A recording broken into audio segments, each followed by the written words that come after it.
Okay, I'm here with Jimmy. We're in Dubai Airport. We're heading back from our campaign in Tash Kent, Uzbekistan, and Jimmy is the current Australian Sambo champion, and he fought alongside me in the Asian Oceania titles. And I'm just saying, like, how do you think it went?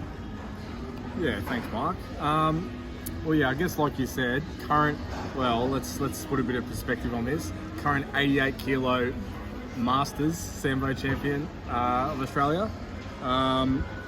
Attended a competition run by Sava, who's the head of Australian Sambo Federation, in December last year, where I won the division. After winning that division, that sort of got me invited to this championship by Sava, which is pretty amazing, really. So from my contact with Sava, I actually told him about you. Yeah, so you're sort of our blind athlete. Yeah. And there's a big push to to build up blind athletes in Sambo. They're trying to make Sambo an Olympic sport, and I think getting the blind division will be sort of a big part of that. So I guess to flip this interview back onto you, how did you go in the blind division? Well, so you went really well. You got a silver medal. I ended up with a silver medal. Yeah. Yep. And it was a hard fought silver medal. And it was really great to see the amount of blind athletes there. Like, there was people from every country. There was 6 people in my division. So to put that into context, in Australia, there's no people in my division when I have to go and fight with the regular crowd, sighted people.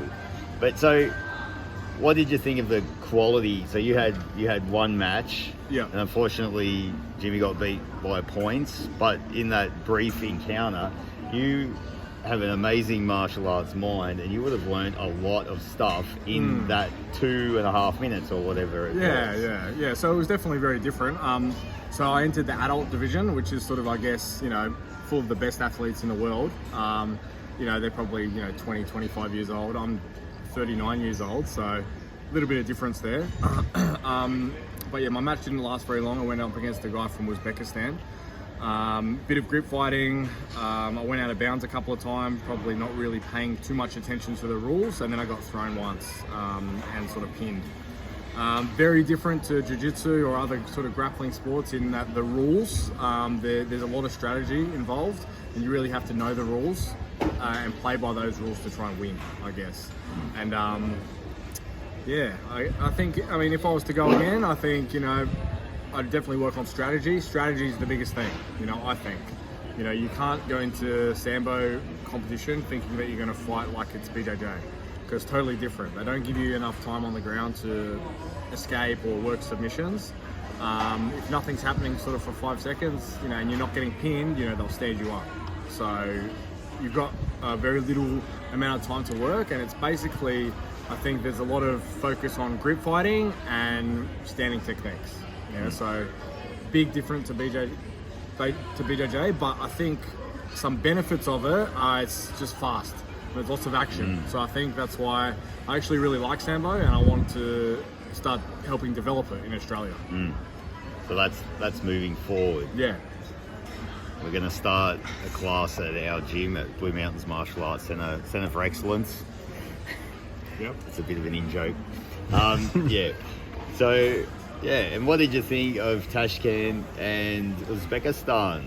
Just the holiday? Yeah, I thought it was amazing. I've never been to Central Asia before. And, to get this opportunity from, the Sambo Federation, from FIAS, to sort of pay for our trip to go to Tash Kent and compete with, like the best guys in the world at Sambo, I think it's an amazing experience. For guys in Australia that want to do this, all they have to do, they need to enter the local competitions that will be on soon.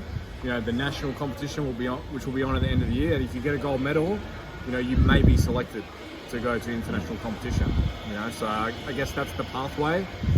If you want to compete in these international competitions, and it's not just sports Sambo, which is just sort of grappling with the jacket, it's combat Sambo as well. So, which is basically, MMA with the jacket on, headbutts, and a bit of a different rule set as well, So, big opportunities. You can see at the moment in the world of MMA, most of the top guys are ex-Sambo guys.